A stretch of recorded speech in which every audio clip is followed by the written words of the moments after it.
मेरे हिसाब से थोड़ा कंसोलिडेशन अभी और लंबा चलेगा। ये इतना इजी नहीं है इन सारी रेंज को ब्रेक करके एकदम से पा पाना। हो सकता था अगर हम कल छुट्टी पे नहीं होते तो, लेकिन कल छुट्टी पे थे तो ऑलरेडी हम ब्लेंड करके आए पूरी फोर्स को। नीलेश जैन अब मेरे साथ जुड़ चुके हैं, उनसे जरा करते हैं बातचीत, वो आपको थोड़ा और गाइड करेंगे। हमारे पास जितनी इंटेलिजेंस थी, जितना हम समझ सकते थे, हम तो उतना पॉइंट रखते हैं आपके सामने। नीलेश भाई नमस्ते, थैंक यू वेरी मच समय देने के लिए।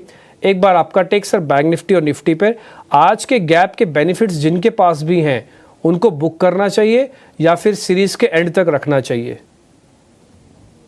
Very good afternoon to you Dimpi ji. बिल्कुल देखिए, सबसे पहले तो आज की एक अच्छी गैप अप ओपनिंग के बाद मार्केट ने through out the trading session sustain किया है इस पर्टिकुलर गैप अप को।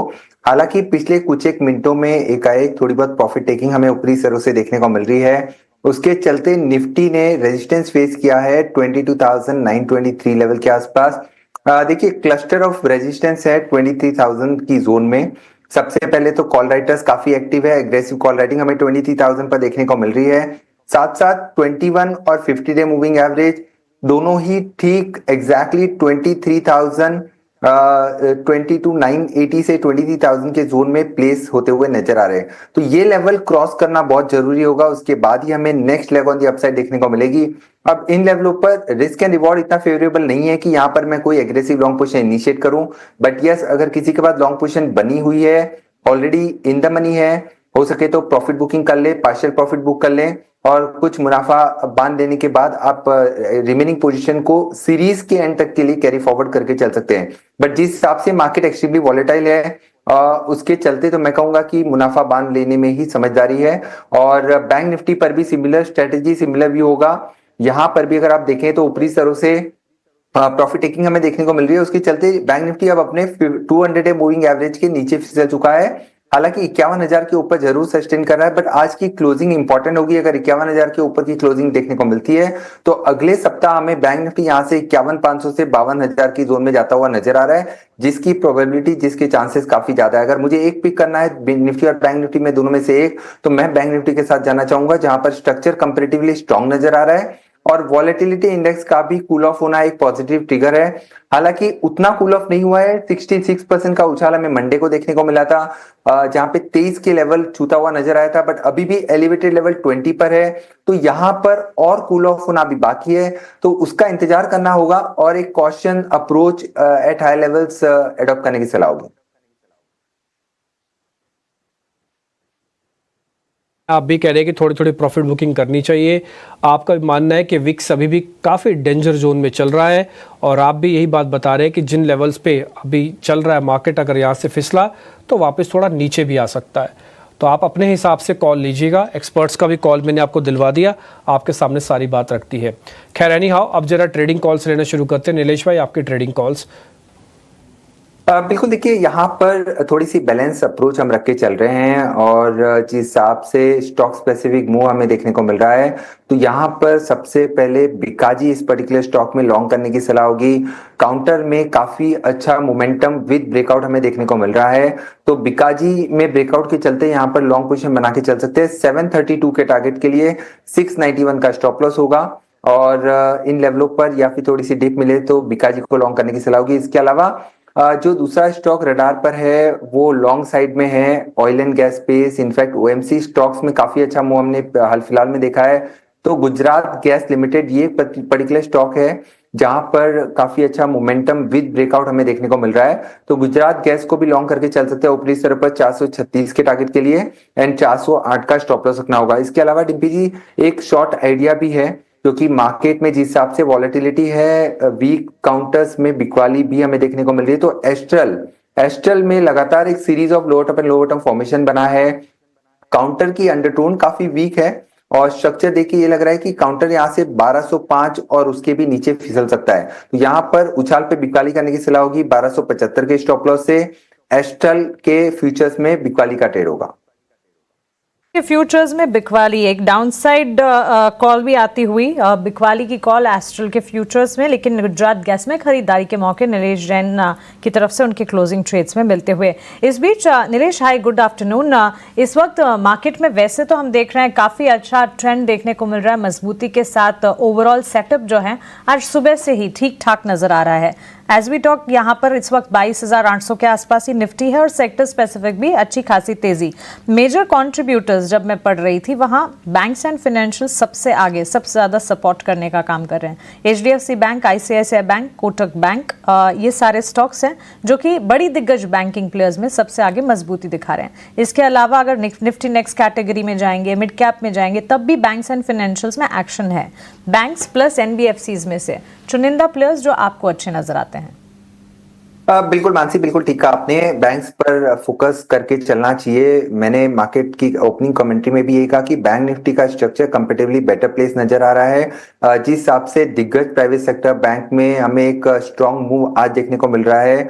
HDFC बैंक ये काउंटर अपने सारे ही long term and short term moving averages के ऊपर ट्रेड हो रहा है, तो अंडरटोन यहाँ पर स्ट्रॉन्ग है। HDFC बैंक को भी लॉन्ग करके चल सकते हैं। 1850 1880 तक की अपसाइड देखने को मिल सकती है। 1770 का स्टॉप लॉस होगा। इसके अलावा कोटक महिंद्रा बैंक, जहां पर हमने कॉल ऑप्शन की जरिए खरीदारी करने की सलाह दी थी मॉर्निंग में आपके चैनल पर, इसकी अंडरलाइन में भी हमें अभी भी स्ट्रेंथ नजर आ रही है। 2200 तक की अपसाइड यहां देखने को मिल सकती है और एक नए रिकॉर्ड हाई के ऊपर एक काउंटर मूव कर सकता है। तो Kotak Mahindra bank, HDFC bank हमारी ओर से एक प्रिफर्ड बेट होगी with in private sector bank. देखिए NBFC स्पेस में भी काफी अच्छा मूव हाल फिलहाल में हमने देखा था। थोड़ी प्रॉफिट बुकिंग ऊपरी सर से जरूर देखने को मिली थी, बट मेरे ख्याल से कोई भी डिप मिले तो बजाज फाइनेंस ये एक पर्टिकुलर काउंटर को ऐड करके चल सकते हैं। ये काउंटर की अंडरटोन काफी स्ट्रांग है। काउंटर में लगातार हमने बिल्डअप लॉन्ग साइड में देखने को मिले थे, तो गिरावट में या फिर करंट लेवल पर बजाज फाइनेंस को ध्यान में रख के चल सकते हैं। 9200 9400 तक की अपसाइड यहाँ देखने को मिल सकती है। 8750 का स्टॉप लॉस रखना होगा। सो बैंक्स एंड फाइनेंशियल्स पर भरोसा कायम और लार्जर प्लेयर्स का जिक्र करते हुए नीलेश, और साथ ही बजाज ट्विंस, दोनों ही स्टॉक्स में बजाज फाइनेंस और बजाज फिनसर्व में अच्छी खासी तेजी के साथ ट्रेड देखने को मिल रहा है। बजाज फाइनेंस पर नीलेश की तरफ से कॉल भी इस वक्त एज अ प्रेफर्ड स्टॉक का कैटेगरी। लेकिन हमारे साथ एक्सिस सिक्योरिटी से राजेश पालविया भी जुड़ गए हैं। Rajesh, good afternoon, thanks for joining with us. बताइए मार्केट पर आपकी स्ट्रैटेजी क्विकली, साथ ही आपके closing trades. Good afternoon Mansi ji, good afternoon everyone. So देखिए, मार्केट में एक अच्छा बाउंस आज देखने को मिला ओपनिंग से और मार्केट सस्टेन भी कर रहा है। तो 22,700 22,650 ये इंपॉर्टेंट लेवल है निफ्टी स्पॉट पे। जब तक इसके ऊपर बने हुए हमें लगता है कि ये अपवर्ड मोमेंटम एक्सटेंड होते हुए दिख सकता है एंड देन हम यहाँ से 23,000 की तरफ भी बढ़ते हुए दिख सकते हैं। तो लॉन्ग साइड का ट्रेड होल्ड साइड पे ही रखा है और जो मार्केट में ड्यूरिंग द डे जो वॉलेटिलिटी मिल रही है या डिप मिल रही है उसमें हम बाइंग की ही सलाह यहाँ पे देंगे। बैंक निफ्टी का स्ट्रक्चर 1 नॉच बेटर है निफ्टी से। बैंक निफ्टी कंफर्टेबली अपने सारे इंपॉर्टेंट मूविंग एवरेजेस के ऊपर सस्टेन करते हुए दिख रहा है। कॉल कॉन्सेंट्रेशन भी अगर हम देखें तो मेजर 51,500 और 52,000 की स्ट्राइक पे। तो अभी यहाँ से अभी काफी रूम बचा है यहाँ से कि बैंक निफ्टी फर्दर और मूव को एक्सटेंड करते हुए दिख सकता है। तो सपोर्ट है यहाँ पे 50,800 का। जब तक इसके ऊपर बने हुए बैंक निफ्टी में हमें यहाँ पे लॉन्ग साइड का ट्रेड ही रखेंगे। ट्रेडिंग पॉइंट ऑफ व्यू से 51,500 और 52,000 के टारगेट आगे आने वाले दिनों में देखने को मिल सकते हैं। अभी यहाँ पे ट्रेडिंग के लिए हमें जो 2 स्टॉक पसंद आ रहे हैं उसमें पहला स्टॉक है मैरिको। FMCG स्पेस पे काफी स्ट्रॉन्ग यहाँ पे बाइंग एक्शन देखने को मिला है पिछले कुछ दिनों में और स्टॉक में जिस तरीके के ब्रेकआउट मैरिको ने आज डिस्प्ले किए हैं, हमें लगता है ये मोमेंटम यहाँ पे कंटिन्यू होते हुए दिखेगा एंड हायर साइड पे मैरिको के टारगेट हमें लगता है 730 735 की तरफ आते हुए दिख सकते हैं। तो मैरिको बाय किया जा सकता है विद स्टॉप लॉस ऑफ 695। दूसरा स्टॉक बजाज फाइनेंस पसंद आ रहा है। यहाँ पे अगर हम देखें तो एक अच्छी स्ट्रेंथ देखने को मिली इस मार्केट में और स्टॉक में वीकली चार्ट पे भी अगर हम देखें तो ऑलरेडी ब्रेकआउट के ऊपर कंफर्टेबली सस्टेन करते हुए दिख रहा है। 20 डे मूविंग एवरेज को यहाँ पे स्टॉक ने इस वॉलेटाइल मार्केट में भी होल्ड आउट किया हुआ है। तो ये एक स्ट्रेंथ के साइन यहाँ पे बने हुए। बजाज फाइनेंस के target trading point of view से हम प्रोजेक्ट करें करीब 9,050 9,100 की तरफ। स्टॉप लॉस होगा करीब 8,850 के आसपास। ऑलराइट, तो चलिए बजाज फाइनेंस, राजेश जी के भी फोकस रेडार पर पॉजिटिविटी यहाँ पर नजर आ रही है। मैरिको दूसरा स्टॉक जो खरीदारी की राय राजेश जी की तरफ से मिलती हुई। 4 स्टॉक्स मिले आपको नीलेश और राजेश की तरफ से, जिसमें 3 खरीदारी के, गुजरात गैस, मैरिको, बजाज फाइनेंस। वहीं एस्ट्रल पर एक बिकवाली की रणनीति भी नीलेश ने हमें सुझाई। लेकिन चलिए अब वक्त है बिग एक्शन स्टॉक्स जानने का और आज बिग एक्शन स्टॉक्स लेकर अंश भीलवार हमारे साथ जुड़ गए हैं। गुड आफ्टरनून अंश, बताएं।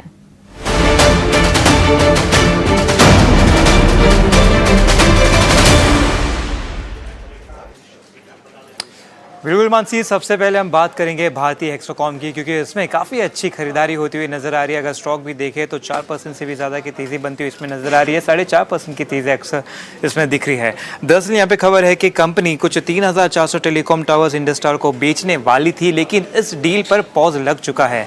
दरअसल जो भारतीय हेक्सोकॉम है उसकी ही एक इसमें कंपनी है TCIL, जो 15% होल्ड करती है भारतीय हेक्सोकॉम में। उनका यहाँ पे सजेशन आता हुआ नज़र आ रहा है कि इसे होल्ड पे रख दिया जाए और इसे वापस प्रोसेस को रिस्टार्ट किया जाए। तो मार्केट में ऐसे बातें हो रही है कि शायद अब जिस वैल्यूएशन पे हो रही थी उससे शायद वापस चेंज किया जाएगा, जिसके चलते इसमें शायद थोड़ा ज़्यादा वैल्यूएशन मिल सकता है। इसलिए इसमें काफ़ी अच्छी पॉजिटिविटी बनती हुई नज़र आ रही है। दूसरा स्टॉक जो फोकस में है वो है यहाँ पे कोरोमंडल इंटरनेशनल का। इसमें भी हमें अच्छी खासी तेज़ी बनती हुई नज़र आ रही है। अभी देखें तो लगभग सिर्फ 3% के आसपास की तेज़ी नज़र आ रही है, लेकिन सुबह देखें तो स्टॉक 8% भाग चुका था, ऊपर जाके आज ऑल टाइम हाई भी छू चुका है। दरअसल यहाँ पे खबर आती हुई नजर आ रही है कि कंपनी और सऊदी माइनिंग कंपनी है एक मेडन नाम की, उन्होंने एक MOU साइन किया है, जिसके चलते company di ammonium phosphate supply करने वाली है लॉन्ग टर्म के लिए। इसके चलते इसमें काफ़ी अच्छा बुलिश प्रेशर बनता हुआ नजर आता है। तीसरा स्टॉक जो मैं फोकस में है वो है साइन DLM का। यहाँ पे भी देखें तो लगभग 3% से ज़्यादा की तेज़ी बनती हुई नजर आ रही है। दरअसल कंपनी ने डॉयच एयरपोर्ट के साथ एक करार किया है, जिसके चलते कंपनी यहाँ पे डिज़ाइन, डेवलपमेंट और मैन्युफैक्चरिंग करने वाली है कैबिन मैनेजमेंट सिस्टम की, यानी CMS की। इसके चलते इसमें भी काफ़ी पॉजिटिविटी और एक फ्यूचर में एक अच्छा रेवेन्यू ग्रोथ आने का संभावना यहाँ पे किया जा रहा है, जिसके चलते इसमें खरीदारी होती हुई दिख रही है। आखिरी स्टॉक जो फोकस में है वो है यहाँ पे जिंदाल स्टेनलेस का। यहाँ पे खबर है कि JS सुपर स्टील ने 11 MPW PPA साइन किया है, जिसके चलते इसमें भी आज अच्छी खासी पॉजिटिविटी दिख रही है। स्टॉक देखें तो 4% की तेज़ी के साथ ट्रेड करता हुआ नजर आ रहा है। तो इन तमाम स्टॉक्स पर नजर रखें। चलिए, ढेर सारे stocks big action category stocks में। अंश, शुक्रिया ये सारे स्टॉक्स में बताने के लिए। इन स्टॉक्स पर भी विस्तार से चर्चा करेंगे, लेकिन फिलहाल एक छोटे से ब्रेक के लिए हम रुक रहे हैं। आप बने रहें।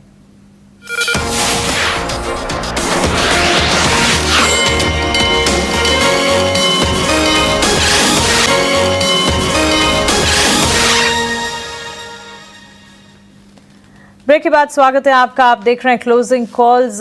हमारे साथ नीलेश जैन और राजेश पालविया दोनों जुड़े हुए हैं। राजेश जी, टाटा ग्रुप के शेयरों में आज अच्छी खासी खरीदारी देखने को मिली है। वैसे तो मार्केट में अच्छा खासा मोमेंटम है ही, लेकिन टाटा ग्रुप के स्टॉक्स को इन पर्टिकुलर देखें। टाटा स्टील करीब 5% की मजबूती, Tata Motors, Indian hotels, Tata chemicals और टाइटन का स्टॉक तो जब से इनके क्वार्टरली अपडेट्स आए हैं तब से बेहतरी के साथ ट्रेड कर भी रहा है, और अब तो लिटरली सोने चांदी की चाल, बुलियन मार्केट को भी टच बेस करना चाहिए। सोना उच्चतम स्तर पर दिन प्रतिदिन पहुंचता हुआ। टाटा ग्रुप पर पहले तो राय दीजिएगा, उसके बाद टाइटन पर। देखिए, आज टाटा ग्रुप के स्टॉक्स वैसे ही डाइवर्सिफाइड ग्रुप है और सभी सेक्टर में आज मोमेंटम है। तो हमें दिख रहा है कि टाटा ग्रुप के सारे स्टॉक्स में आज मोमेंटम है। टाटा स्टील आज मेटल में एक बाउंस बना है, तो उसके चलते टाटा स्टील में एक मोमेंटम बना हुआ है। वहीं हम टाइटन का देखें तो यहाँ पे गोल्ड में जिस तरीके से मूव आया है और इनके अपडेट्स के कारण टाइटन का अगर स्ट्रक्चर यहाँ पे डिफाइन करें तो ये स्टॉक में अब 50-डे मूविंग एवरेज को सरपास करने में कामयाब हुआ। हालांकि एक बड़े करेक्शन के बाद स्टॉक ने लोअर साइड पे एक कंसोलिडेशन भी देखने को मिला और अब यहाँ पे नियर टर्म चार्ट पे ब्रेकआउट भी बनते हुए दिख रहा है। हमें लगता है टाइटन में यहाँ पे अगर अब 3150 3160 के लेवल को अगर ये कंटिन्यूसली होल्ड आउट करता है अगले कुछ हफ्ते, तो ये स्टॉक में हमें लगता है फिर 3400 की तरफ चाल बढ़ते हुए दिख सकती है। तो स्टॉक में एक ब्रेकआउट जरूर हुआ है, लेकिन फॉलो बाइंग एक्शन अभी भी मिसिंग है। हमें लगता है यहाँ पे 3260 का लेवल क्रॉस होने के बाद वो एक्शन बनते हुए दिख सकती है। देन 3400 के पोजिशनल टारगेट आते हुए दिख सकते हैं। तो पोजीशन होल्ड रखने की सलाह है। छोटा मोटा डिप मिलता है तो ऐड करें, स्टॉप लॉस रखें करीब 3150 के आसपास।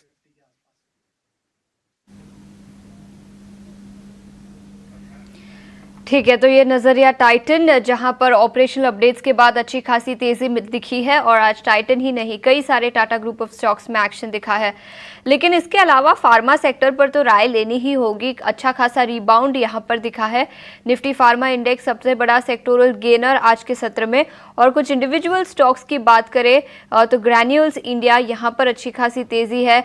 इसके अलावा Laurus labs, Natco pharma, Divi's laboratories सभी स्टॉक्स 3% से ज्यादा की तेजी के साथ कारोबार करते हुए नीलेश जी, क्या राय होगी आपकी स्पेशली लॉरस लैब्स पर 7% चढ़कर निफ्टी फार्मा इंडेक्स के टॉप गेनर्स में ये स्टॉक शामिल?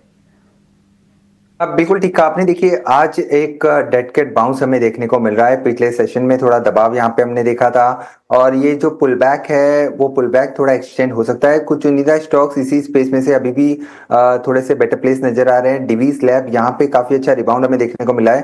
हो सकता है ये पुल बैक यहाँ पे 5750 तक इस काउंटर को ले जा सकता है। 5400 के स्टॉप लॉस से अगर लॉन्ग पोजीशन है तो बने रहने की सलाह होगी। इसके अलावा फार्मा इंडेक्स में हेवीवेट सन फार्मा यहाँ पर भी देखें तो थोड़ा कंसोलिडेशन हमें देखने को मिल रहा है। सपोर्ट काफी स्ट्रांग है 1650 के आसपास का, तो लॉन्ग पोजीशन है तो 1650 के स्टॉप लॉस से यहाँ पर भी बने रह सकते हैं और 1750 से 1770 का मूव यहाँ देखने को मिल सकता है। कुछ ही चुनिंदा स्टॉक्स है जहां पर खरीदारी की सलाह होगी। इसके अलावा majority of the pharma stock में सिर्फ और सिर्फ डेड कैट बाउंस है, तो वहां पे थोड़ा सा अवॉइड करके चलें। ठीक है, तो फार्मा शेयर्स यहाँ पर अच्छी खासी तेजी, टेक्निकल नजरिया हमने आपके सामने रखा, लेकिन फार्मा शेयरों में आज जोरदार तेजी और उसके पीछे की कौन सी वजह है, कौन से वो बड़े फैक्टर्स और ट्रिगर्स है, ये बताने के लिए अब हमारे साथ सृष्टि जुड़ चुकी है। सृष्टि, गुड आफ्टरनून। बताएं कौन से फंडामेंटल फैक्टर्स है जिसके चलते निफ्टी फार्मा इंडेक्स में अच्छी खासी तेजी आज के सत्र में दिखी है? जी हाँ, आज अगर हम देखें तो फार्मा की सेहत काफ़ी चुस्त और तंदुरुस्त दिखती हुई नज़र आ रही है, क्योंकि सबसे बड़ा ट्रिगर तो टैरिफ का खतरा टलने का ही है। क्योंकि जिस तरीके का एक्सपोजर भारतीय फार्मा कंपनीज का यूएस बाज़ारों में है, वहाँ पर काफ़ी खतरा लग रहा था कि अगर कोई अनाउंसमेंट आता है तो काफ़ी बड़े इम्प्लीकेशंस हो सकते हैं। तो उस खतरे के टलने से सभी फार्मा काउंटर्स में तेज़ी ज़रूर है, पर उनमें से भी कई सारे ऐसे स्टॉक्स हैं जो खबरों के दम पे पॉजिटिवली रिएक्ट कर रहे हैं। आइए उसकी लिस्ट आपके सामने रखते हैं। सबसे पहले बात करेंगे सन फार्मा की, क्योंकि यूएस के कोर्ट से इनको इनकी अहम ड्रग के लिए क्लीन चिट मिलती हुई नजर आई है, जिसका नाम है लेक्सेल्वी। अब ये जो दवा है वो हेयर लॉस की एक ड्रग है, जिसका मार्केट साइज जो है काफी बड़ा बताया जाता है और अब कंपनी आने वाले समय में और कुछ ही समय में इस ड्रग को लॉन्च कर सकती है यूएस बाजारों में। और एनालिस्ट जो है काफी बड़ा मार्केट साइज और कंट्रीब्यूशन जो है इस ड्रग से उम्मीद कर रहे हैं, जहां पे सेंट्रम ब्रोकिंग का मानना है कि 600 करोड़ की आय जो है लगभग FY26 में और उसकी लगभग दुगनी आय FY27 में आती हुई दिखेगी। अलग पॉजिटिव न्यूज आई है बायोकॉन बायोलॉजिक्स पे, जहां पर इनकी एक सब्सिडरी को यूएस FDA से कैंसर की ड्रग के लिए अप्रूवल मिल चुका है।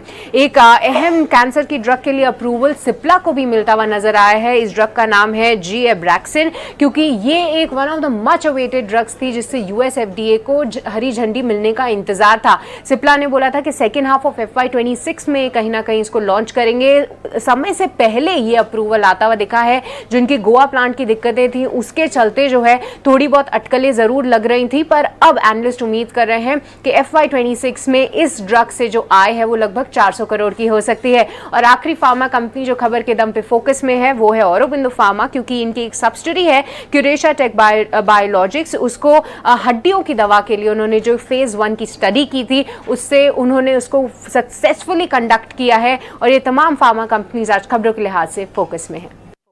सेक्टर के कई सारे स्टॉक्स, कई खबरें यहाँ पर निकल कर आई है, जिसके चलते यहाँ पर एक्शन दिखा है। सृष्टि, शुक्रिया पूरी डिटेल्स के साथ हमारे साथ जुड़ने के लिए। फार्मा सेक्टर पर टेक्निकल नजरिया तो हमने दे ही दिया आपको, उसी के साथ फंडामेंटल व्यू भी हमने आपके सामने रखा।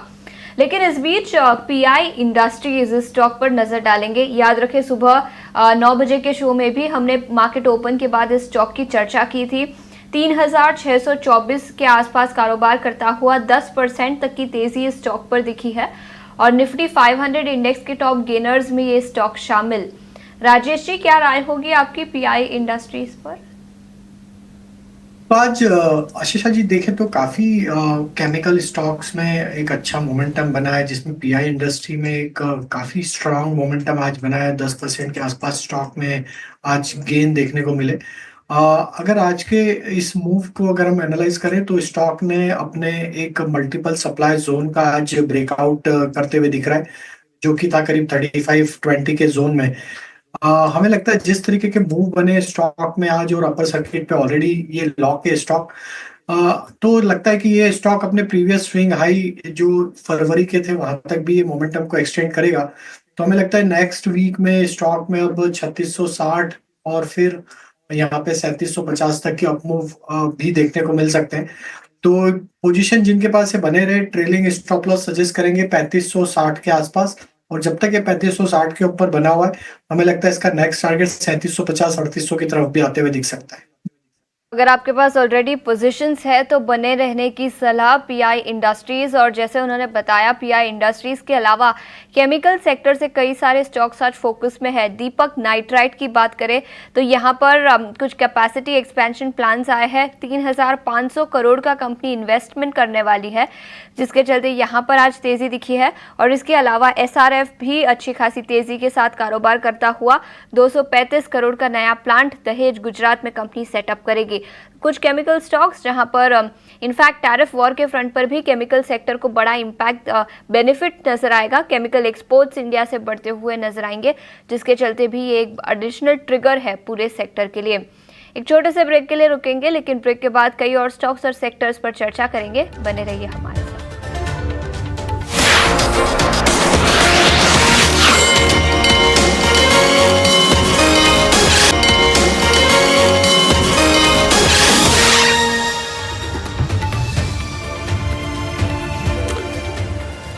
देखिए, मार्केट्स के अंदर अभी भी बढ़त तो है 450 पॉइंट की, लेकिन हो क्या रहा है, अपने क्रिटिकल लेवल के आसपास ही समय निकाल रहा है, घूम रहा है, जैसे मर्जी आप बोलना चाहे वैसे हो रहा है। वो है 22,800 के आसपास का।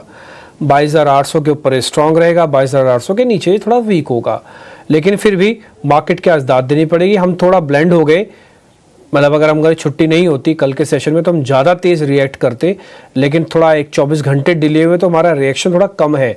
अगर आप पूरा एशियन मार्केट्स को देखेंगे, जिन्होंने फर्स्ट रिएक्शन दिया, या यूरोपियन मार्केट्स जिन्होंने नेक्स्ट डे रिएक्शन दिया डोनाल्ड ट्रंप के 90 डे पॉज का, तो उनका काफ़ी फास्ट और काफ़ी तेज़ था। हमारा रिएक्शन थोड़ा कैलकुलेटेड है इसके अंदर, क्योंकि एक दिन डिले भी आ रहे हैं हम, लेकिन फिर भी जो है सो है। इंडिया विक्स 6% के आसपास अभी टूटा हुआ है। एक बार एडवांस डिक्लाइन की रेशियो भी दिखा दो, काफ़ी बेहतर है, लेकिन ये बात भी समझनी होगी कि शॉर्ट कवरिंग बहुत ज़्यादा सिस्टम में नहीं आ सकती, क्योंकि पोजीशंस ऑलरेडी काफ़ी लाइट हैं। खैर, एनी हाउ इन सब चीज़ों को हम डिस्कस और भी आगे करते रहेंगे। मयूरेश जोशी इस बीच मेरे साथ जुड़ रहे हैं, उनसे ज़रा करते हैं बातचीत। मयूरेश भाई नमस्ते, थैंक यू वेरी मच समय देने के लिए। आपको भी लग रहा है सर ये 90 दिन जो दिए गए हैं, ये भारत और यूएस आपस में नेगोशिएट कर लेगा? जब अगली बार जुलाई का मंथ आएगा तो हम 26% के साथ नहीं होंगे, तब ये काफ़ी हद तक नेगोशिएट हो चुका होगा। और दूसरी एक बात हो सकता है तब तक थोड़ा एफआईज भी इंडिया में अपनी स्ट्रॉन्ग पोजीशंस और बना ले। आप इन दोनों बातों से कितना इत्तेफाक रखते हैं सर?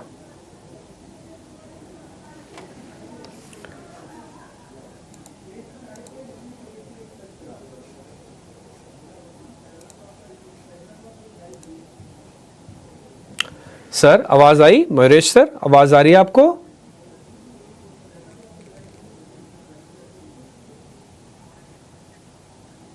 नो, आपको लगता है शायद मेरी आवाज नहीं आ रही है, मेरे को आपकी आवाज नहीं आ रही है। थोड़ा समझने की वापस कोशिश करते, वापस से लगाई एक बार जरा, हाँ, काट के डिस्कनेक्ट करके। आ रही है सर? आ गई आवाज? आ गई? बिल्कुल आ गई सर। ठीक है, thank you very much sir, आपकी मधुर आवाज़ हमारे कानों तक पहुंची। मयूरेश सर ये बताइएगा, ये जो 90 दिन का पॉज लगा है, इसका मतलब ये है कि भारत और अमेरिका इस टाइम को नेगोशिएशन में इस्तेमाल करेंगे, तो जब अगली बार जुलाई का महीना आएगा तब हम 25-26% वाले टैरिफ पे नहीं खड़े होंगे, ये तो समझ में आ रहा है। दूसरा पॉइंट सर, इन 3 महीनों में क्या आपको लगता है कि एफआईज इंडिया में आ जाएगा जब 60 का क्रूड हो, अच्छे मानसून की खबर हो, डॉलर इंडेक्स 100 हो, जीडीपी 6.5 हो और खास एसेट्स को दिक्कत ना हो?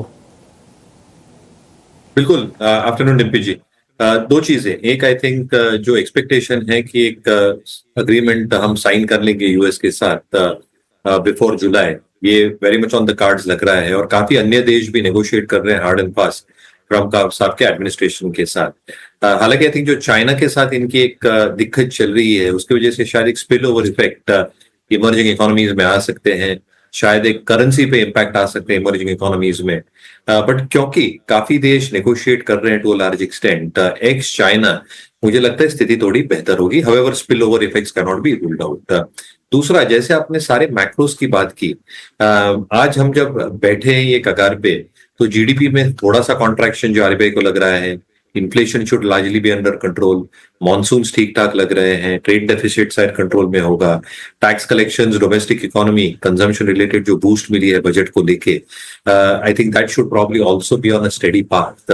एसेट क्वालिटी प्रेशर्स अच्छे खासे कम हो चुके हैं सिस्टम में, कॉर्पोरेट बैलेंस शीट्स की जो लेवरेज है ये अच्छी खासी कम है as we speak, private capex second half में आने की पूरी उम्मीद है, and consumption and corporate earnings expected to improve in the second half, क्योंकि कंजम्पशन बूस्ट जो टैक्स कट से मिलेगा, rural consumption because of monsoon, urban consumption because of combination of these factors, I think ये सारी चीजें India को macros के हिसाब से बेहतर रखती है।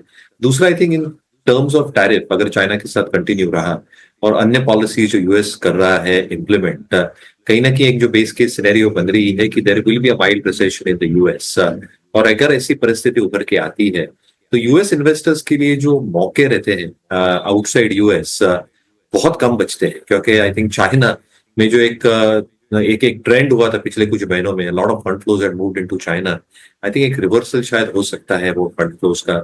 EU Union, obviously, I think whatever negotiation happens, there will be some element of contraction of GDP, as well as other emerging economies जो commodity driven है।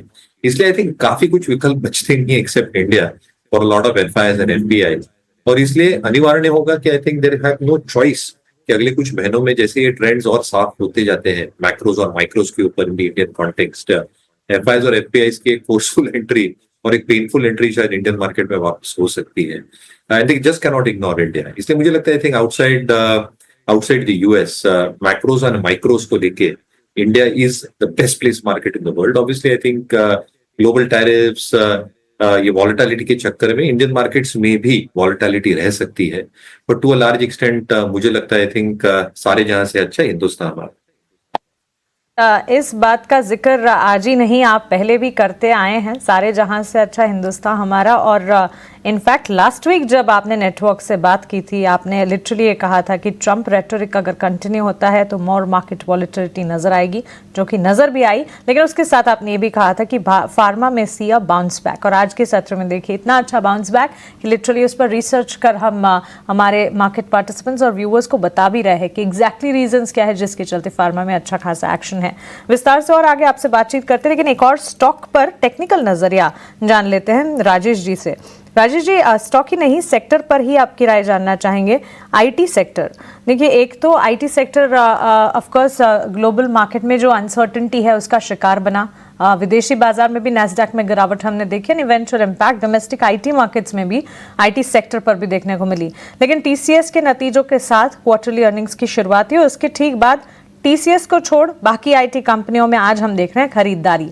लेकिन ये सिर्फ शॉर्ट टर्म ट्रेंड है या फिर आईटी सेक्टर पर छोटी मझौली या लार्जर आईटी प्लेयर्स पर कहीं फोकस होना चाहिए?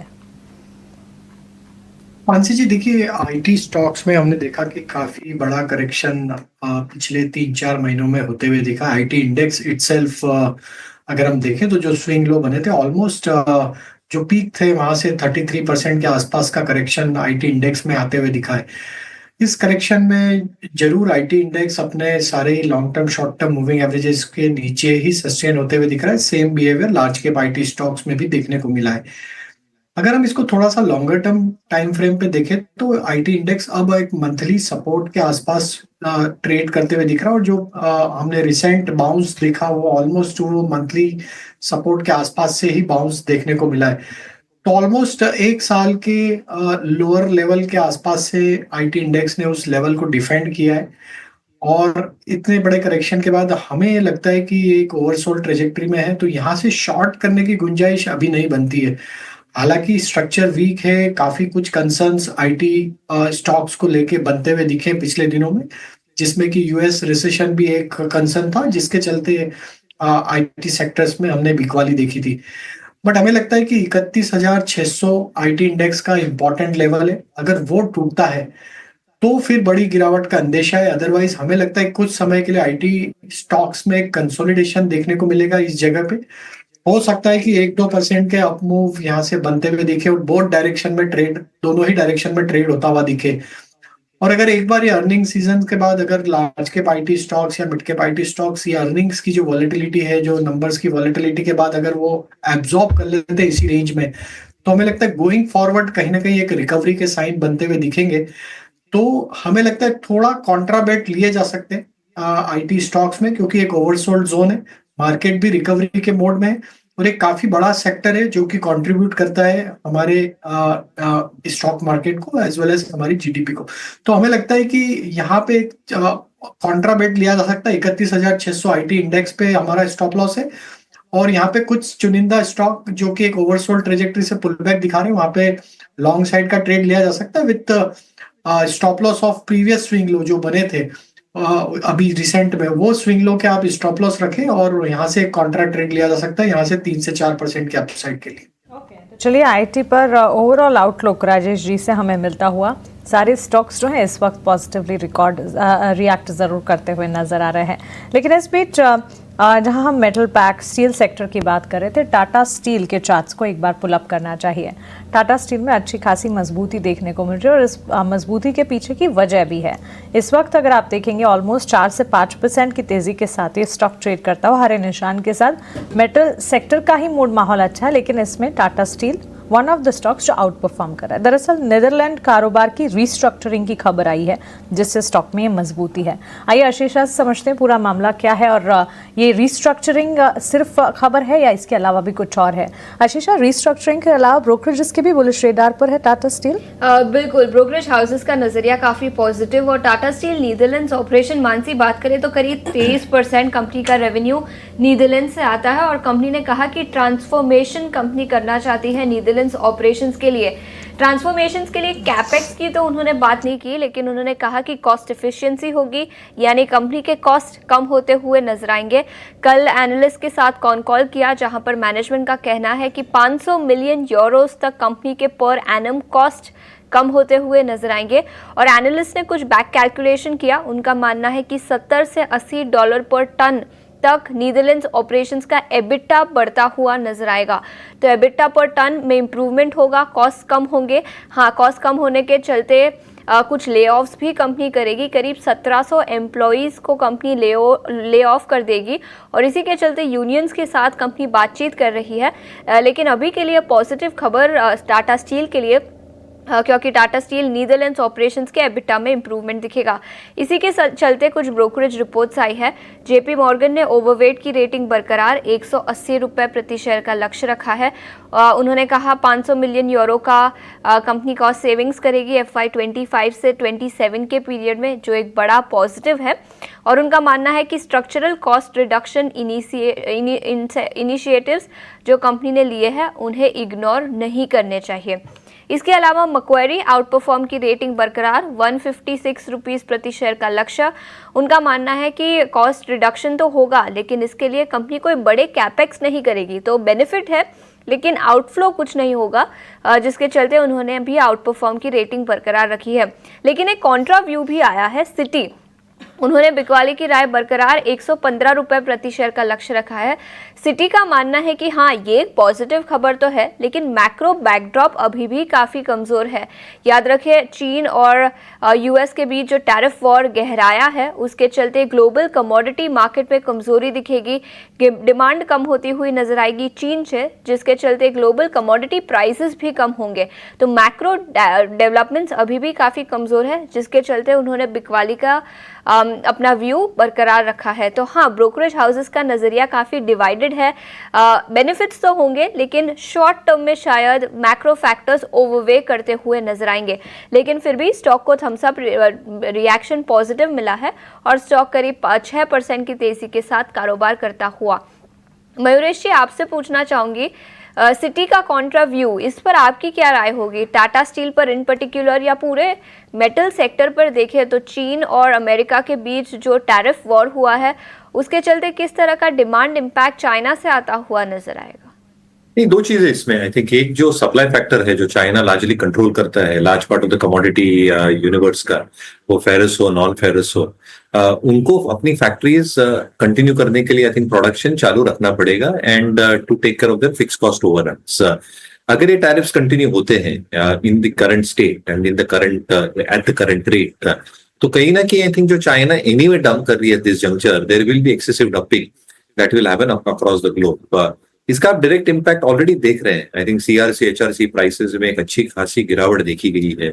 अन्य कमोडिटीज में भी they start dumping across the globe because of and user market like America, if this continues is not accessible, तो कहीं ना कहीं आई थिंक जो प्राइसिंग होगी वो कम होगी। ऑब्वियसली डिमांड जो सॉफ्ट रह सकती है that can have a multiple effect, क्योंकि जो ड्यूअल इफेक्ट है of slower demand and lower prices, ये ऑपरेटिंग लेवरेज के लिए एब्सोल्युटली बेनिफिशियल नहीं है। And if that is not beneficial, जो रिपोर्टेड एबिटा होगा, रिपोर्टेड एबिटा पर टन होगा, ये ऑब्वियसली सीक्वेंशियली लोअर हो सकता है, and that can remain circumspect for some length of time unless you see demand coming back and unless you probably see pricing improve because of the supply probably coming off, जो अभी कोई visibility नहीं है दोनों चीजों को लेके। इसलिए मुझे लगता है आई थिंक थोड़ा हम वेट एंड वॉच अप्रोच रख रहे हैं generally for the entire metal pack approach पूरे मेटल सेक्टर के लिए। इस पर एक टेक्निकल नजरिया भी कुछ स्टॉक्स पर लेंगे, लेकिन उसके पहले अपने अगले सेगमेंट पर फोकस करते हैं ऑप्शंस के चैंपियंस।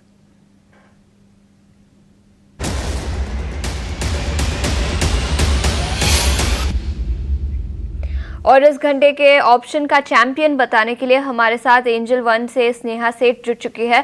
स्नेहा, शुक्रिया समय निकाल कर ईटीना स्वदेश पर जुड़ने के लिए। बताएं वायदा बाजार में कौन सा वो ट्रेड होगा जहां पर आपको लगता है कि फ्रेश पोजीशंस लिए जा सके? तो इंडिविजुअल काउंटर्स में अगर आप देखें तो कोल इंडिया, अगर आप इसका चार्ट स्ट्रक्चर देखें तो जो रिसेंटली करेक्शन आया था, प्रिसाइसली जब प्रीवियस स्विंग लोज था अराउंड 355 के आसपास, वहां से काउंटर ने फिर से एक रिकवरी दिखाई है और इनफैक्ट एक अच्छी खासी अप ट्रेंड दिखी है। काफी अच्छे लॉन्ग पोजीशंस भी बने हैं फ्यूचर सेगमेंट में। तो मेरा मानना है यहाँ से तेजी एक्सटेंड हो सकती है। तो आई वुड सजेस्ट कि यहाँ पे ऑप्शंस के थ्रू एट दी मनी की 390 की जो कॉल ऑप्शन है वो बाय करें। 9 से 10 रुपए के बीच में आपको इसे बाय करना है। स्टॉप लॉस 5.5 का रहेगा, टारगेट 20 तक के रहेंगे। As per the target and stop loss maximum risk जो इन्वॉल्व है दैट इज अराउंड 5,700 और प्रॉफिट पोटेंशियल रहेगा 10,500 का। शुक्रिया ऑप्शन की ये दमदार रणनीति हमें बताने के लिए। तो स्नेहा सेठ की कोल इंडिया पर राय 390 की कॉल खरीदने की 9 से 10 के लेवल्स, लक्ष्य 20, स्टॉप लॉस 5 रुपये 50 पैसे का, कॉल के वर्कआउट होने पर 10,500 का अधिकतम मुनाफा होने की संभावना। वहीं अगर रिवर्स जाती है कॉल 4,700 का नुकसान भी अधिकतम हो सकता है। एक स्टैंडर्ड डिस्क्लेमर आपके स्क्रीन पर एफएनओ ट्रेडिंग को लेकर आ जाएगा। एफएनओ ट्रेडिंग में 10 में से 9 लोगों को नुकसान होता है। एफएनओ ट्रेडर्स को औसतन 50,000 का नुकसान होता है। घाटा होने के बावजूद 28% ट्रांजैक्शन के रूप में देना होता है। वहीं मुनाफा होने पर 15 से 50% ट्रांजैक्शन के रूप में खर्च होता है। तो अपने सलाहकार, अपने एडवाइजर्स से बातचीत करें, उनसे समझें और उसी के बाद एफएनओ ट्रेडिंग में उतरें। ठीक है, अभी इन दिनों जो वेदर डेवलपमेंट होते हुए नज़र आ रहे हैं राजेश जी, एक तो ताज़ा खबर आई थी स्काईमेट की तरफ से, वेदर डिपार्टमेंट पर रिसर्च करती एजेंसी की तरफ से, कि इस साल मानसून जो है वो सामान्य रहेगा, लेकिन गर्मी इतनी ज़्यादा बड़ी है कि लग रहा है कि हो सकता है जल्दी भी आ जाए मानसून। अब बिफोर दैट क्या लगता है, वाइट गुड सेल्स ऑलमोस्ट बढ़ती हुई नज़र आ रही है, पावर डिमांड, और इसी के चलते पावर स्टॉक्स भी फोकस रेडार पे रहेंगे। So white good plus power stocks, again fertiliser and agri spaces also, इस पर भी नज़र होनी चाहिए। तो बिल्कुल डेफिनेटली, और आपने जो तीनों सेक्टर का जिक्र किया, बिल्कुल यहाँ पे मोमेंटम बना हुआ, जिसमें फर्टिलाइजर में तो ये मोमेंटम पिछले 2-3 हफ्तों से देखने को मिला है, और सारी फर्टिलाइजर स्टॉक्स में एक अच्छा मोमेंटम आया है, जिसमें चंबल फर्टिलाइजर, कोरोमंडल इंटरनेशनल, ये दोनों स्टॉक हमें काफी पसंद है जिस तरीके के मोमेंटम इसमें बने हैं। यहाँ पे अगर हम वाइट गुड्स में बात करें तो जरूर इन स्टॉक्स में एक बड़े करेक्शन हमने पिछले कुछ महीनों में देखे हैं। ओवरसोल्ड ट्रेजेक्टरी से एक रिकवरी के साइन यहाँ पे बनते हुए दिखे। तो यहाँ पे हमें लगता है कि अभी भी स्ट्रक्चर को थोड़ा इम्प्रूव होने में टाइम लगेगा, लेकिन पावर स्टॉक्स बिल्कुल यहाँ पे पसंद है। पावर स्टॉक्स में हमें यहाँ पे लगता है जिस तरीके के स्ट्रक्चर है, NTPC, power grid, CESC, even Tata power, यहाँ पे एक अच्छी मोमेंटम बन सकता है। तो यहाँ पे हमारी प्रेफर्ड चॉइस अभी एनटीपीसी है।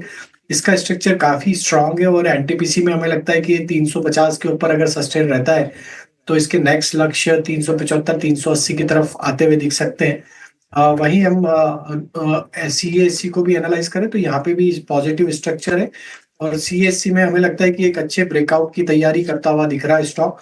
और यहाँ पे अगर ये ब्रेकआउट करने में सक्सीड होता है 160 के ऊपर, तो इसके लक्ष्य 180 की तरफ भी आते हुए दिखेंगे।